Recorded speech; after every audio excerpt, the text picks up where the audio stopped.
Hey, what is up, guys? Blunt Guts here. This is a Watch Your Realms video. Thanks so much for tuning into my channel. I really appreciate it.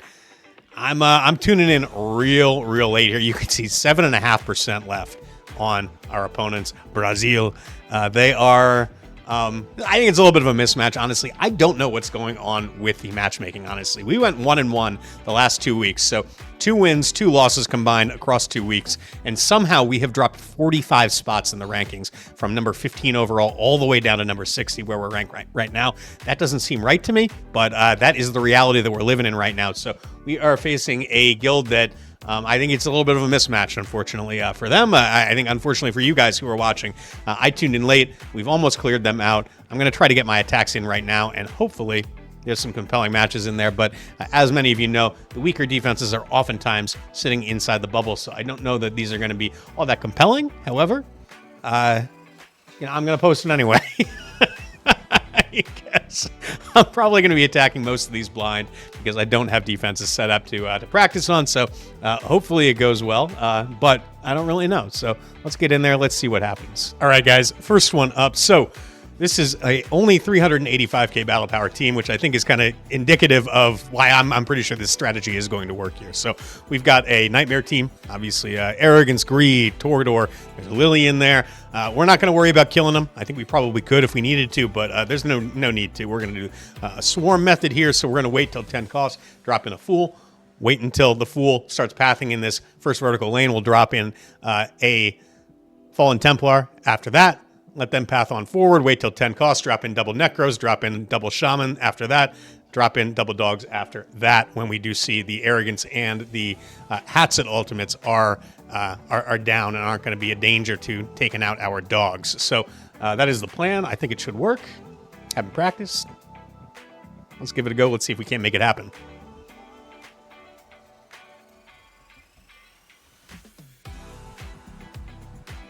All right, so we're waiting for 10 costs here.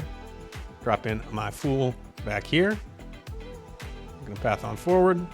I'll get my Fallen Templar here, and as soon as the Fool starts going north, right about there, he's going to stop. He's going to put a shield on my my tank, and we're gonna hope that we get good results from this.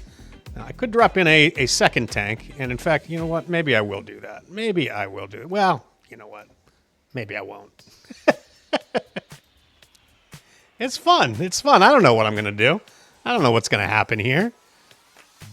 I just hope I get some wins. That's all I care about, really. I'm all about the wins. So let's get in there with our Shaman.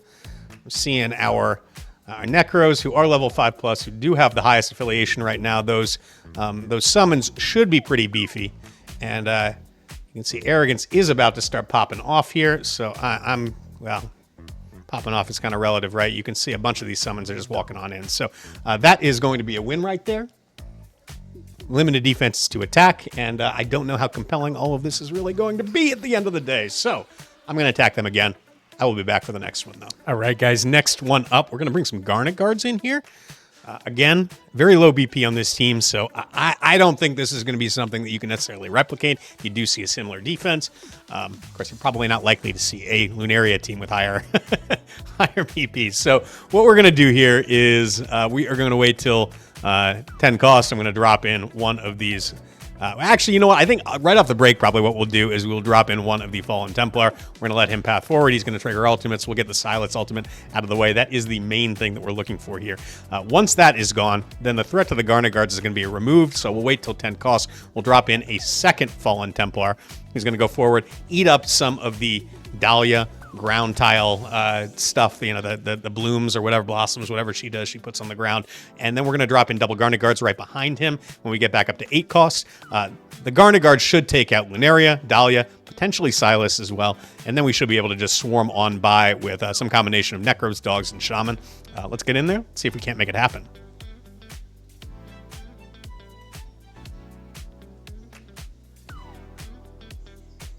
All right, so drop in our Shaman here. Not Shaman.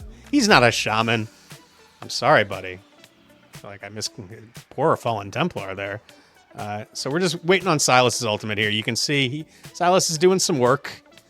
I'm just going to wait until it's all the way gone. One, because I'm just not really all that worried about time against this defense. and it's not going to help to have him just taking pot shots at the at my tank. I want the tank to just clear out as much of this as possible. Whoops, there we go. We passed 8 here. Drop in double Garnet Guards, then path on forward. Get up to 3, we can drop in a Shaman afterwards, but I mean, you can see it's not really going to matter all that much. See if they can kill Silas, and they can. So we've really got the clear to just wait for 10 costs, and we should be able to drop in double dogs, and they'll get in. That will be the speediest way to get this done. So drop in 1, 2, and we should be good to just run on by, and there we go. Most of them went on by. I think that's 3, right? That's 3. We good? I'll be back for the next one. All right, so unlike the other teams, this team right here actually has pretty high BP, 475k battle power, very significant, solid heroes too. We've got Iovar in there. We've got a Silas. Nyx is quite good, especially when she's got high awakenings. I don't know how higher awakenings are here. Now, the weak point here is going to be this lady right here. Hollow is not going to do enough. She's not going to counter the Garnet Guards, and that is what we're going to use here to get this done. We're going to use the exact same kind of strategy as with the last one. We're going to bait out ultimates using a Fallen Templar. We'll wait until the ultimates are down or close to down, and then we'll drop in a second Fallen Templar to draw fire. The big thing here is that Nyx's ultimate is significantly longer than Iovar's, significantly longer than Silas's, so we're going to have to keep an eye on that.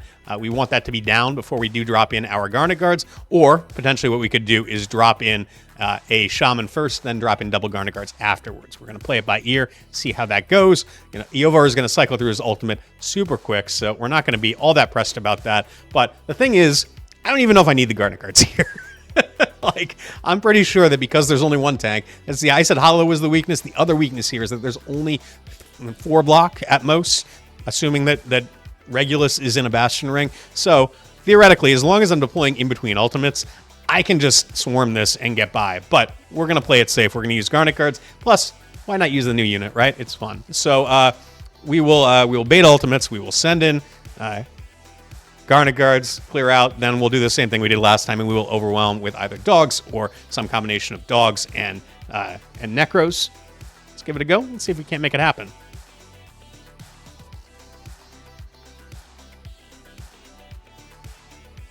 All right, so I'm going to drop in a Fallen Templar on the back tile initially here. Just get those ultimates a-cooking. There goes Iovar's, although that one didn't really matter all that much because Iovar is going to get his back up before anyway. So let's see. How long do we got on the Nyx ultimate here? It's 34-second ultimate. 34 seconds. Good God. Good God.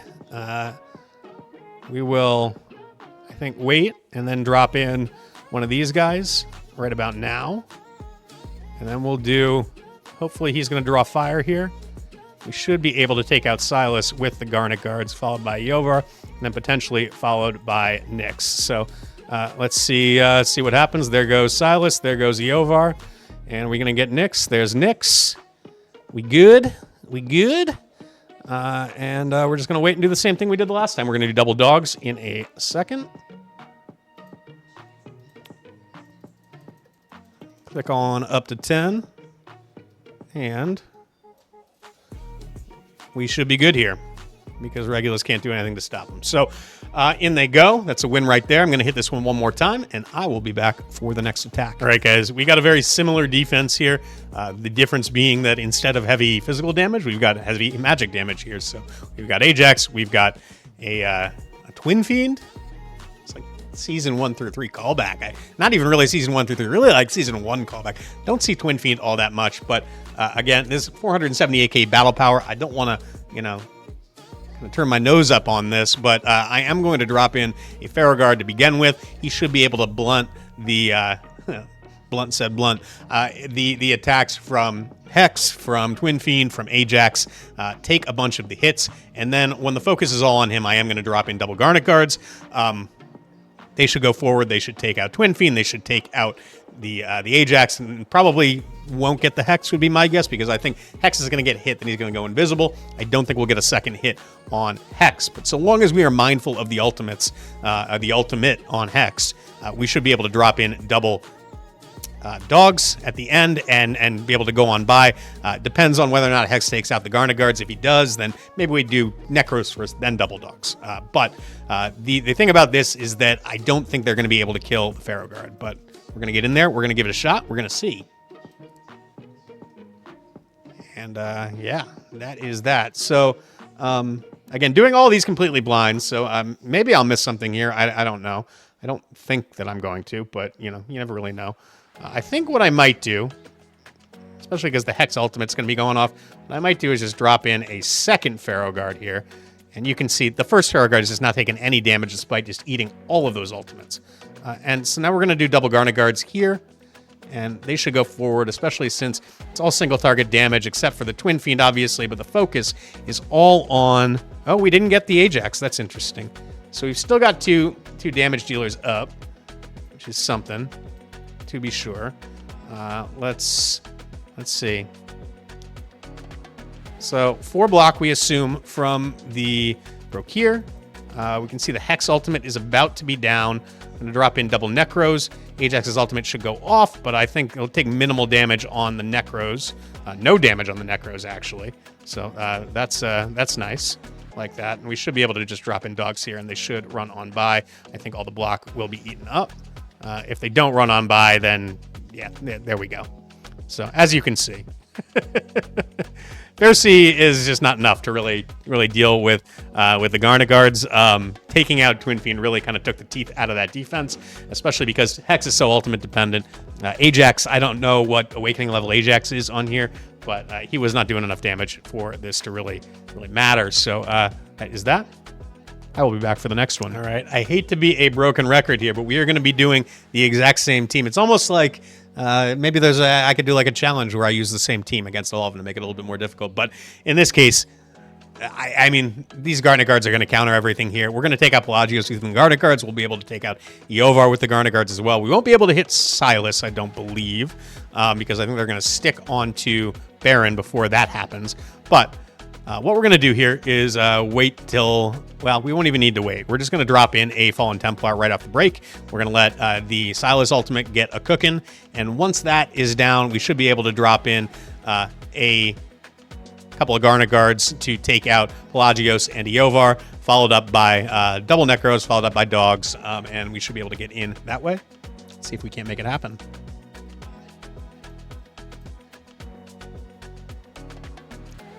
All right, so I said right off the break, we're going to drop him right off the break. There goes the Fallen Templar here. Just need to trigger that Silas ultimate. That's all we really care about as far as this is concerned. And there that goes. And we'll just keep an eye on this. I don't want to deploy the Garnagards too early, so you know what we're going to do? We're going to drop in a Shaman. And when we get to 8, we will drop in double Garnagards here. Just give them a little bit of longevity, maybe. There goes Pelagios. See, they're hitting Baron, but we don't care much about that. There goes Iovar. And they did get Silas. They did get Silas. So, yeah, this is over. It's just a matter of overwhelming the block. Alternately, I could have come in. I did think about potentially bringing in Uncommon Destroyers or Bookkeepers, potentially to take out Constance, but... I want to use the Garnagards. I don't feel like I haven't used them quite as much in the last match or two, so I did want to bring them in, and we'll drop in dogs here, and it's unnecessary, but it's kind of a race. Who's going to win? Huh? Dogs, dogs, dogs? Oh, yeah. Oh, yeah. We got them dogs in. A little less stressful today versus the other days. I will be back for the last battle. All right, well, sticking with the theme here, we are going to do the exact same thing again. We're going to use the same team. A little different this time. A little more intimidating, if I'm being honest with you. We've got multiple ground-based heroes here. We've got what's her name, Zilitu on the field. We've got an Arrogance. Obviously, Anora is obviously always a big threat. But Zado Bigode, I'm sure I just massacred that, so I'm sorry, my man. But his... team right here is just not going to put out enough damage at 356k battle power to take us out. Do I swap in the Pharaoh Guard? Probably should. That's the smart thing to do. I don't don't think we're going to do it. We're going to chance it. We're going to live large. We are 7-0 right now. Let's see if we can't maintain that. So I really just want to trigger the Anora ultimate because that is beastly. I probably could have deployed the Garnet Guards immediately, but would have been a little bit riskier to do that. So I'm not going to.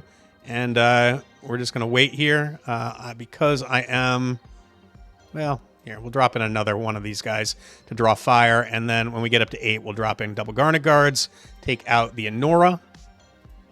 And then we can just work on our swarm. Now we're swarm.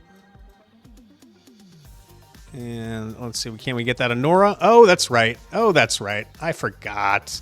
I hope I don't ruin my... Oh, no, we got her anyway. Never mind. It's a nice thing about massively outgearing the opposition. So, as I say that, you can see what I mean by that, because my Garnet Guards just killed the tank and everybody else. It's a race again. It's a parade into the Soul Crystal. I want to say the end zone. I got Thursday Night Football on my mind. But, yeah, that is that, guys. 8-0 on the day. Not too shabby. There it is, guys. So, 8-0 on the day.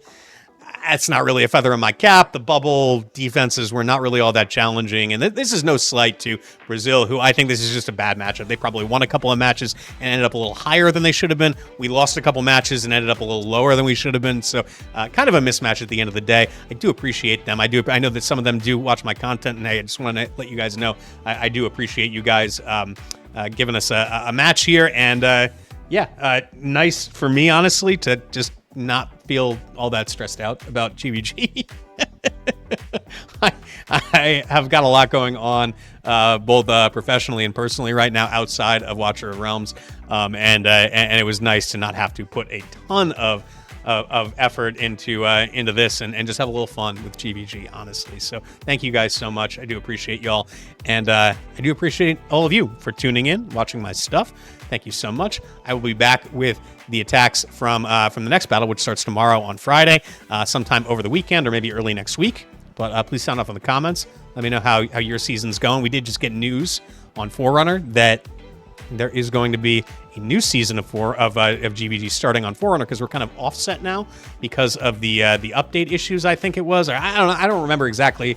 No, you know what it was? They started earlier, I think, and than we did in order to test out the new map, I think is what happened, if I'm recalling correctly. But either way, they're getting the new season a bit before us, so I am going to be able to start producing some content, because I think we are going to have 2 new maps coming for both Central Keeps and for Towers. Hopefully these make things a little bit more competitive and shift things up, because good God, I hate these maps. I really am tired of both of these maps. There's issues with the lane in the bottom on the Central Keep map, and the Tower map is just a shit show, and I really have not enjoyed it. It caters exclusively to like really rare heroes that everybody in the top 32 seems to have, except for me. So, in any case, guys, I really do appreciate you all tuning in. Please do like and subscribe if you didn't enjoy this video, if you do enjoy my content, and I will catch you all next time.